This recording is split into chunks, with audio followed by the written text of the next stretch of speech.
हो गया था, क्रिस्टल सिस्टम हो गया और सारी चीजें समझ ली हमने। 6 तरह के बेसिक जो क्रिस्टल सिस्टम थे हमने देख लिया। अब एक ब्रेविस नाम का एक साइंटिस्ट था, उसने जो है 14 तरह के अलग और भी डेप्थ में क्रिस्टल स्ट्रक्चर को समझ करके उसने एक अलग तरह से 14 अलग तरह के उसने क्रिस्टल स्ट्रक्चर बताया। उसका नाम था ब्रेविस, साइंटिस्ट का नाम था ब्रेविस। और उसने ये दिखाया कि उसने ये बताया कि 14 अलग तरह के हो सकते हैं। और तो वो जो उसका नाम था ब्रेविस, ठीक है, ब्रेविस, और उसके नाम से जो भी लैटिस ने बनाया उसका नाम आ गया Bravais lattice are the 14 basic crystal lattice. उसने 14 क्रिस्टल लैटिस बताए जो बेसिकली हो सकते हैं पॉसिबल, जो पहले हमने पढ़े थे उसके अलावा और 14 बेसिक हो सकते हैं। उसमें से कुछ इंक्लूडेड भी है उसमें जो हमने पहले पढ़े थे, उसके अलावा टोटल 14 उसने सर, बताया। 14। हेलो। सर लैटिस वर्ड का मतलब क्या होता है? Lattice word, latest proper lattice word का। मतलब एक सिस्टम से अरेंज्ड रहते हैं वो, मतलब एक सिस्टमेटिकली अरेंज रहता है। जैसे हमने क्यूबिक समझा तो क्यूबिकली इस तरीके से अरेंज होंगे। एक लेटिस मतलब होता है जैसे एक के ऊपर एक जमे होना, बिल्कुल अरेंज्ड एक फॉर्म में रहना, ठीक है। तो इसी को कहते हैं लेटिस, और इसको लेटिस पॉइंट कहते हैं। ये जो दिख रहा है आपको जहां पे हमारे एटम्स लगे होते हैं उनको बोलते हैं लेटिस पॉइंट्स, ठीक है। और जहां पे उस पूरे सिस्टम को क्या कहा जाता है? लेटिस।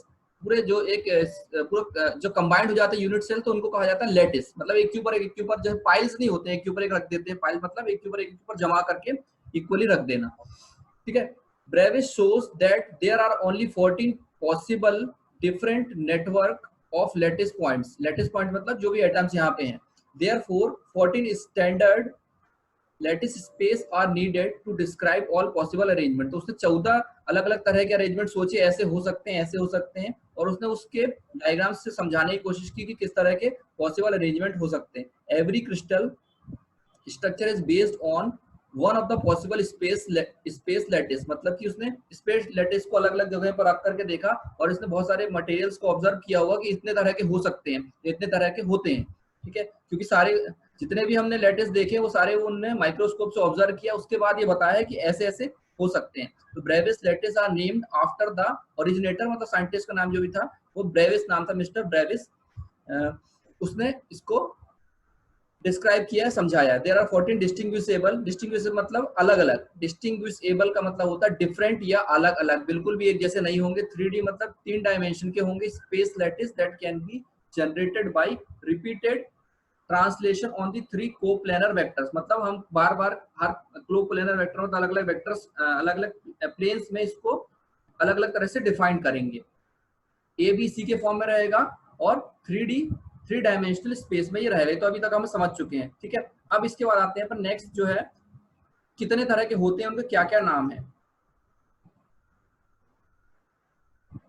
अब पहला नंबर का है simple cubic structure. Simple cubic structure.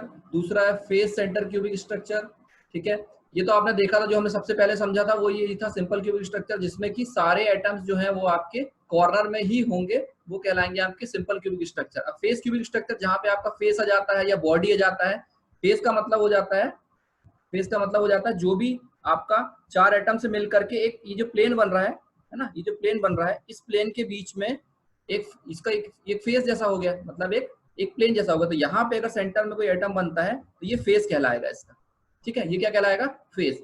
और अगर मान लीजिए हमारे पास इस तरह से ये एटम कैसा है, यूनिट सेल कुछ इस तरह का है, और जहां पे भी टर्म आता है कैसा, बॉडी, जब भी टर्म आता है बॉडी, ये इस तरह से जुड़ा हुआ है, तो बॉडी टर्म आता है तो इसका मतलब है बॉडी का मतलब उसके बीचों बीच, यहाँ पे आपका सेंटर में बिल्कुल, मतलब बिल्कुल सेंटर पे, यहाँ पे बीचों बीच, मतलब किसी फेस पे नहीं है, ना ये फेस पे है, ना ये फेस पे, ना ये फेस पे, और ना ही कॉर्नर पे। जब भी बॉडी टर्म आएगा तो मतलब ऑब्वियसली बात है सेंटर हो गया, और फेस टर्म आएगा मतलब कि इसके सरफेस पे आएगा, जो प्लेन है इसके सरफेस पे आएगा, मतलब किसी भी दो axis X Y, Y Z या जेड एक्स, किसी भी एक्सिस, दो एक्सिस के प्लेन पे वो आएगा, ठीक है। सिंपल टेट्रागोनल हो गया, फिर उसके बाद बॉडी सेंटर टेट्रागोनल हो गया। वो जो हमने टेट्रागोनल अभी पुराने पढ़े थे, हमने उसका शेप डिस्टॉर्ट किया था, टेट्रागोनल बन गया, हेक्सागोनल बन गया, फिर उसके बाद ऑर्थोरोम्बिक बन गया। उसमें हमने एंगल बार बार चेंज करे, एक बार वर्टिकली चेंज करा, फिर उसके बाद क्या किया हमने, बेस से उसको इंक्लाइंड कर दिया। पहले कैसा था, ऐसा था फर्स्ट में, फिर उसके बाद हमने क्या किया, उसको ऐसा इंक्लाइंड कर दिया, ठीक है। फिर उसके बाद क्या किया, और यहाँ से भी इसको इंक्लाइंड कर दिया, तो जो ये वाली लाइन थी वर्टिकल जो ऐसी थी वो ऐसी हो गई बेस वाली लाइन। तो इस तरह से अलग अलग तरह से हमको लैटिस अरेंजमेंट उसने डिफाइन किए हैं। फिर उसके बाद बॉडी सेंटर्ड ऑर्थोरोम्बिक, फिर base centre orthorhombic, face centre orthorhombic, ortho rhombohedra, और इस तरह से ये जितने दिख रहे हैं आपको ये 14 तरह के उसने डिफाइन किए हैं। अब इसको आप डायग्राम से आप समझ सकते हो कि कैसे कैसे ये होते हैं। नंबर 1 देखिए, ये जो 14 तरह के होते हैं ये पूरे बने हुए हैं 1 2 3 4 5 6 7 8 9 10 11 14 तक। यहाँ पे आपको देखिए 14 जो आपको दिख रहे हैं ये बेसिकली इस तरह के डायग्राम्स में आपको समझ सकते हो। अभी मैं इसको और इसके स्पेसिफिकेशन से, हालांकि ये तो डायग्राम से आपको समझ में आ रहा होगा, सबसे सिंपल वाला जिसमें कि सिर्फ कहाँ पे है, देखिए कॉर्नर में लगे हुए हैं, एटम जो है ज्वाइंट में लगे हुए हैं, ठीक है। इससे यूनिट सेल बन करके है, सिंपल क्यूबिक यूनिट सेल। अब जब बोल रहा है क्या, फेस सेंटर, फेस सेंटर मतलब ये वाला जो प्लेन है, इसका ये जो प्लेन है, इस प्लेन के ऊपर एक आएगा, ठीक है। फिर उसके बाद 1 2 3 4 5 6 एक्स्ट्रा एटम ऐड हो जाएंगे इसमें, ठीक है। फेस सेंटर में एक्स्ट्रा 6 एटम ऐड हो जाएंगे। उसके बाद बॉडी सेंटर, तो देखो सेंटर बिल्कुल सेंटर में यहाँ पे ये बीच में लगा हुआ है बॉडी के एक सेंटर पे, बाकी जो है वो बेसिकली वो तो बने हुए हैं। इसके अलावा फिर सिंपल टेट्रागोनल मतलब उसको शेप हमने क्या किया था, इसमें हाइट बढ़ा दी थी एक की, ठीक है। उसके बाद बॉडी सेंट्रल टेट्रागोनल, टेट्रागोनल ही था, उसमें हमने क्या किया, एक बॉडी के बीच में लगा दिया, तो ये कैसा हो गया, बॉडी सेंट्रल टेट्रागोनल हो गया। फिर हेक्सागोनल जो हमने पढ़ा था, हेक्सागोनल सेम वैसा ही है हेक्सागोनल, उसमें किसी भी तरह से कोई चेंजेस नहीं है। फिर सिंपल ऑर्थोरोम्बिक, ऑर्थोरोम्बिक में क्या किया था हमने, ए और बी की जो डायमेंशन थी, यहाँ पे ए और बी की डायमेंशन सेम थी, ए और ए था यहाँ पे। अब यहाँ पे क्या होगा, डायमेंशन चेंज कर दी, A is not equal to B हो जाएगा और नॉट इक्वल टू सी के बराबर आ जाएगा, ठीक है। अभी भी एंगल की कोई भी बात नहीं हो रही कहीं पे भी, इसमें सारे एंगल जितने भी दिख रहे हैं यहाँ तक पूरे 90 डिग्री पे ही चल रहा है ये, है ना, कहीं पे भी एंगल चेंज नहीं हुआ। हाँ, सिर्फ इसको छोड़ करके, क्योंकि इसका एंगल जो रहता है यहाँ पे 120 डिग्री आता है, सिर्फ इसको छोड़ दिया जाए अगर, तो बाकी सारी जगह पे एंगल एक से 1 2 3 4 5 6 एंड 7, ये सारे सातों जो दिख रहे हैं आपको बेसिक, इसमें एंगल जो है सारे में 180 90 डिग्री से चेंज नहीं भी हुआ कहीं पे भी, ठीक है। अब जब हम डिस्टॉर्ट करेंगे तब उसके बाद एंगल जो है चेंज हो जाएगा। नेक्स्ट आता है 8 नंबर का। 8 नंबर में देखिए बॉडी सेंटर ऑर्थोरोम्बिक, ये ऑर्थोरोम्बिक जो हमारे पास आया था, उस ऑर्थोरोम्बिक को क्या किया, बॉडी के सेंटर में, ये वाला जो था 7वें नंबर का, इसके बीच में हमने क्या किया, बॉडी के सेंटर में एक एटम को अरेंज कर दिया। अब उसी में क्या हो सकता है, फिर से फेस में भी हो सकता है, बेस सेंटर, बेस मतलब ये जो दिख रहा है बेस, ये जो नीचे का हिस्सा है इसके बेस पे लगा दिया, बेस सेंटर्ड हो गया, एक यहाँ लग गया और एक एटम यहाँ लग गया। फिर उसके बाद फेस सेंटर्ड आ गया, फेस मतलब वो बेस बोलो या फेस बोलो, हो सकता है कि चेंज हो जाए, तो 2 यहाँ लगा दिए उन्होंने, फेस पे लगा दिए और बेस पे लगा। बेस मतलब अगर नीचे रखा रहेगा, फेस मतलब आमने सामने, ये हालांकि ऐसा बना है, ये यहाँ यहाँ होता है, फेस मतलब ये होता है, और बेस का मतलब होता है अगर हमने नीचे रखा हो उसको और ऊपर रखा है। अब आता है इसके बाद, ये 3 तो बेसिक हो गए, इसके बाद आ जाता है रोम्बोहेड्रल। रोम्बोहेड्रल में पूरे सबके सारे एंगल चेंज हो जाते हैं, ठीक है, सारे एंगल्स चेंज हो जाते हैं और डायमेंशन भी चेंज हो जाते हैं। यहाँ पे ये सिंपल मोनोक्लिनिक आया, जो हमने सबसे पहले पढ़ा था, ये वाला सिंपल क्लिनिक को क्या किया उन्होंने, डिस्टॉर्ट कर दिया, तो इसमें एक अलग तरह से स्ट्रक्चर बन करके आएगा। फिर उसके बाद इसी को क्या करेंगे, और क्या करेंगे, इसके बीच में भी हम एटम लगा देंगे, इसके बेस में एटम्स लगा देंगे, यहाँ पे एक बेस में लगा दिया और इसमें ये लगा दिया, तो हर एक से दूसरा डेवलप होकर के बन के आ रहा है। देखिए यहाँ से ये बन करके आ रहा था, ठीक है, फिर उससे ये बन करके आया, फिर से ये बन करके आया, से ये बन करके है ना। तो ऐसे इस तरह से उन्होंने कितने पॉसिबल वे हो सकते हैं एटम के अरेंजमेंट का, ये उन्होंने बताया है। ट्राइक्लिनिक का ये हो गया। अब इसको आप नेक्स्ट में, जब नेक्स्ट स्लाइड पे जाएंगे तो आपको समझ में आ जाएगा।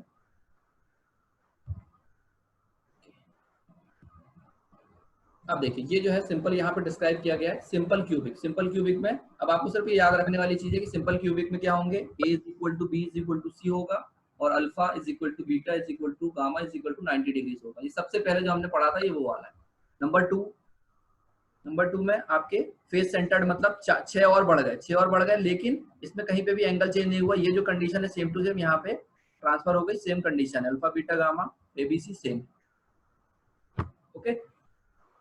नंबर 3 नंबर पे आ जाते हैं, यहाँ पे आपको सेंटर पे दिख रहा है ये तो ये कैसा हो गया, बॉडी सेंटर्ड हो गया, बॉडी सेंटर्ड क्यूबिक। क्यूबिक तो है ही है, ये अभी भी डायमेंशन चेंज नहीं हुए, एबीसी बराबर है और डायमेंशन ये भी सेम है। उसके बाद अब आते हैं जब टेट्रागोनल में जाते हैं, टेट्रागोनल में हम क्या करते हैं, एक हाइट इसकी बढ़ा देते हैं। नंबर 4 इसमें हम क्या करते हैं, एक की हाइट बढ़ा देते हैं, तो यहाँ पे देखिए a is equal to B but not is equal to C, और एंगल अभी भी 90 डिग्री बने हुए हैं, सारे एंगल जो है अल्फा बीटा गामा सारे एंगल 90 डिग्री ही बने हुए हैं, इसमें किसी तरह का कोई चेंजेस नहीं आया। Next number 5, this is number 5। Number 5 में बॉडी सेंटर, ये बॉडी में आ गया, टेट्रागोनल में बॉडी के सेंटर में लगा दिया, तो क्या कंडीशन आई, A is equal to B is not equal to C, और यहाँ पे ये कंडीशन बन करके आई। हेक्सागोनल में सेम वही कंडीशन बन करके आएगी, बस यहाँ पे जो आपका ये वाला एंगल है ऊपर का, ये वाला जो एंगल है यहाँ पे ये कितना हो जाएगा 120 डिग्रीज दिखाएगा यहाँ पे, और बाकी ये जो दो एंगल है ये जो रहेगा 90 डिग्रीज रहेगा और ये 90 डिग्री रहेगा, और जितने भी वर्टिकल में दिख रहे हैं आपको ये सारे 90 डिग्रीज ही होंगे। ठीक है, तो ये अल्फा है, एक अल्फा हो गया और एक बीटा हो गया, और ये जो गामा है ये 120 डिग्रीज चेंज हो जाएगा।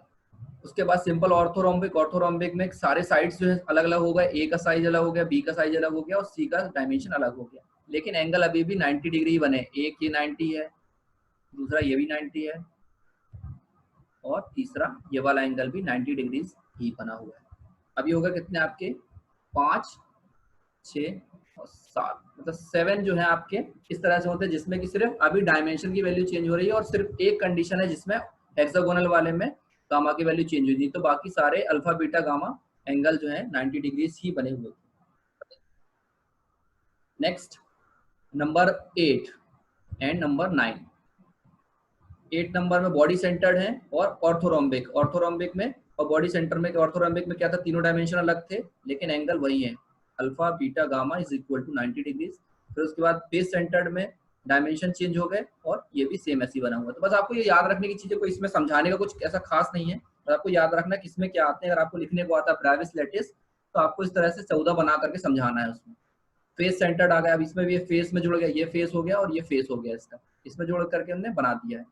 यहाँ पे भी डायमेंशन अलग अलग रहेंगे और एंगल सेम रहेंगे, तो इस तरह से ये भी बन गया। और यहाँ पे जो गामा है, एक एंगल जो है इसका डिस्टॉर्ट, ये वाला जो एंगल डिस्टॉर्ट होकर के गामा जो है वो 90 डिग्री से चेंज हो जाता है या फिर 90 डिग्री नहीं रहता है।